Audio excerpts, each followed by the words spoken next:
So before taking the impressions, make sure that you brush and rinse your mouth well. You have impression material, that is the base and the catalyst. You should refrigerate it for at least 30 minutes before you start with the impressions. Thirdly, do make sure that you have tried the impression trays. In case it does not fit you well, please reach out to us and we will do the changes. At the same time, do keep a stopwatch with yourself just in order to time your impressions. So let's go ahead.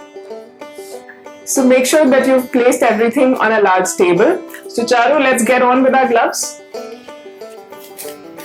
Do wear your gloves and make sure that it is absolutely clean. You will feel a little tightness once you wear the gloves, but it will fit you absolutely well. So now let's check if the trays fit you. Just be very careful and just place it from one side to the other without hurting your lip and your cheek. It's fitting well. You need to make sure that the tray is reaching till your molars and it is not hurting you anywhere.